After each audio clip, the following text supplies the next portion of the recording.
Mas Romi, gaya Pak Ganjar tadi tenang, saya tenang, itu kok kayaknya mengingatkan dengan diksinya Gibran ya pada saat deklarasi, tenang saja Pak, saya sudah di sini. Memang ada kesengajaan seperti itu, Mas Romi? Oh ya, kalau soal sengaja atau tidak sengaja ya perlu disampaikan langsung ke Mas Ganjar. Saya tidak dalam posisi memiliki kewenangan untuk menyampaikan apa niat Mas Ganjar melakukan itu. Tetapi yang pasti bahwa yang disampaikan Mas Ganjar itu kan demokrasi kita sedang tidak baik-baik saja. Karena memang proses kontestasi dalam rangka regenerasi kepemimpinan nasional dari Pak Jokowi kepada pemimpin selanjutnya itu kan diawali dengan kecurangan di Mahkamah Konstitusi, dan itu sudah dibuktikan oleh sidang MK yang memutuskan ada pelanggaran etik berat. Saya ingat apa yang dituliskan oleh budayawan kita, Pak Sujiwo Tejo, yang mengatakan bahwa ini kan ibarat pertandingan sepak bola, kapten kesebelasan memimpin gol, menendang kemudian dinyatakan gol, tetapi kemudian ketika menendang itu ternyata ada pelanggaran berat yang membuat kapten kesebelasan ini di kartu merah, tapi golnya kok tidak dinyatakan batal. Jadi itu yang kemudian membuat semua calon, saya kira bukan hanya Mas Ganjar, ketika kemarin berpidato di KPU, baik nomor 1, 2 maupun 3, semua menyampaikan komitmennya. Karena kan bahkan Caimin misalnya di pasangan nomor 1 menyampaikan kalau memang ada kecurangan, mari kita viralkan. Kalau memang perlu pengawalan, mari lakukan pengawalan dan seterusnya ya. Jadi Baik. apa yang disampaikan Mas Romi, oleh Mas Ganjar soal tenang, kemudian soal bahwa pemilu sedang tidak baik, demokrasi sedang tidak baik-baik saja, itu kan merupakan potret nyata.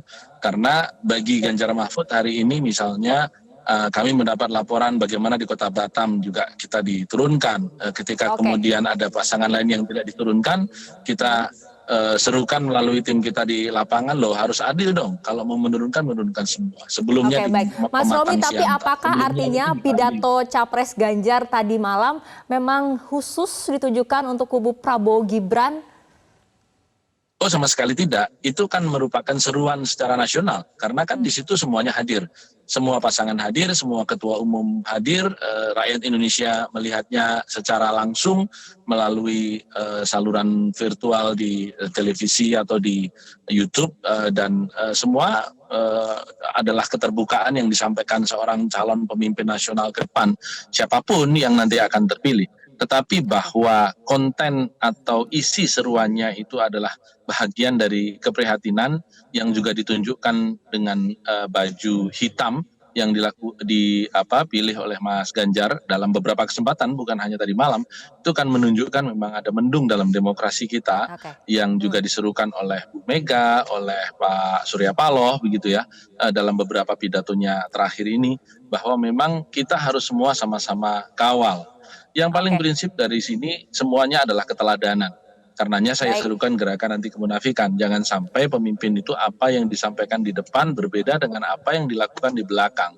Karena salah satu ciri orang munafik itu kan kalau berkata bohong, kalau berjanji ingkar. Jangan sampai ketika di depan panggung kemudian mengatakan jujur, berintegritas, kemudian aparat netral, tetapi di belakang yang terjadi pencopotan baliho, kemudian intimidasi dan seterusnya. Ini yang harus kita antisipasi bersama-sama ke depan. Baik, Bang Herman, tanggapannya? Ya, justru saya aneh kalau kemudian ada pembicaraan seperti ini yang disampaikan selama 10 tahun oleh teman-teman yang selama ini ada dalam pemerintahan gitu. Saya gitu ya, Demokrat itu kan ada di luar pemerintahan selama 9 tahun, hampir 10 tahun. Dan kami merasakan betul bahwa sesungguhnya ya teman-teman yang ada di pemerintahan ya merasakan betul bagaimana perjalanannya sebuah pemerintahan ini. Kok di ujung-ujung kemudian seolah-olah semua menjadi pahlawan demokrasi. Semua menjadi anti kecurangan, semuanya menjadi anti terhadap intimidasi. Saya sendiri di TKN, saya kebetulan juga bagian dari TKN, tidak pernah melihat ada sesuatu yang dibicarakan untuk itu. Justru saya melihat Pak Ganjar sedang berbicara kepada dirinya sendiri. Gitu. Kemudian Pak Muhaimin juga berbicara kepada dirinya sendiri. Karena saya sendiri tidak merasakan.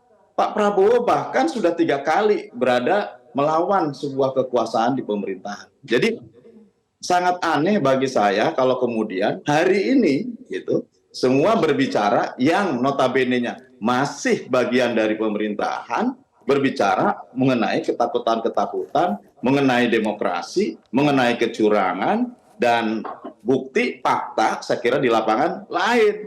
Saya mencatat Jadi menurut paling Anda, tidak ini Bang ada Herman, 8 artinya yang narasi saya yang catat. selama ini beredar adalah insinuasi seperti itu? Ya saya kira demikian ya, karena saya mencatat ada 8 persoalan yang saat ini saya catat betul. Pertama, bagaimana pernyataan Bupati Majalengka misalkan, yang mendukung salah satu calon tertentu yang merasa gelisah sendiri begitu, ya. Kemudian juga bagaimana pejabat Bupati Sorong yang tertangkap KPK yang tentu juga beredar kemana-mana gitu statementnya. Kemudian fakta integritasnya. Bagaimana juga pejabat bupati di Bangka Belitung kemudian harus diberhentikan karena dia menolak terhadap untuk mengusung atau untuk bisa memenangkan calon tertentu. Kemudian bagaimana Bupati Boyolali gitu ya. Kemudian bagaimana kepala BP2MI yang juga kemudian menggiring terhadap calon tertentu. Bagaimana juga Bupati Muna. Terus kemudian bagaimana dengan cara Menteri Pemberdayaan Perempuan dan Perlindungan Anak untuk mempromosikan calon tertentu. Artinya bahwa ini indikasi-indikasi siapa yang akan melakukan kecurangan. Justru ini menjadi pertanyaan saya. Baik, gitu. nah Bang Herman Dan langsung inilah kita ke yang Mas menurut Romi saya nih. fakta dan realitas yang mari kita tangkap gitu. Jangan Oke, baik. kemudian Mas Romi, ini nampaknya ada di ujung-ujung serangan seperti balik ini soal berbicara kecurangan, tentang Mas Romi. kejujuran. Ya, kalau saya sebenarnya paling sederhana kan masyarakat bisa melihat mana yang beredar di masyarakat, bahwa memang ada pencabutan baliho atau tidak, kemudian mana yang kemudian dilakukan upaya playing victim begitu. Karena kita tahu persis bahwa yang bisa melakukan ini kan bukan hanya tim kampanye resmi, bukan hanya tim pemenangan atau tim kampanye dari sebuah partai, dari sebuah seorang calon presiden dan wakil presiden. Tetapi yang kita khawatirkan bukan tim kampanyenya, tim yang tidak kampanye ini yang kita khawatirkan, karena mereka lah yang memiliki akses terhadap kekuasaan, dan kita tahu persis kekuasaan di Indonesia itu terfragmentasi. Tidak kemudian ketika misalnya P3 ada di dalam pemerintahan, kemudian kita memiliki kekuasaan terhadap seluruh cabang pemerintahan, kan tidak. Ketika PDI Perjuangan misalnya memiliki sebahagian dari kekuasaan ini juga kemudian memiliki akses terhadap seluruh kekuasaan itu, kan juga tidak. Bahkan kemudian hari ini kan kita juga lihat bagaimana seorang presiden Pak Joko Widodo hari ini berbeda pendapat, berbeda pandangan dengan partai yang mengusung dan melahirkannya. Itu kan juga sudah disampaikan secara terbuka oleh seluruh komponen di partai yang membesarkan dan melahirkannya. Sehingga memang ini persoalan yang lebih dalam, lebih luas dibanding hanya sekedar tim kampanye di mana Pak Herman ada di situ. Yang kita serukan adalah seluruh aparat ini betul-betul bekerja secara netral dalam arti yang sesungguhnya. Tidak ada lagi pencabutan baliho, tidak ada lagi pemindahan, dan ini kan diakui secara jelas oleh Gubernur Bali. Kita ke Bang Rey. Baru 2 hari dia diberikan pengarahan. Jelajahi cara baru mendapatkan informasi. Download Metro TV Extend sekarang.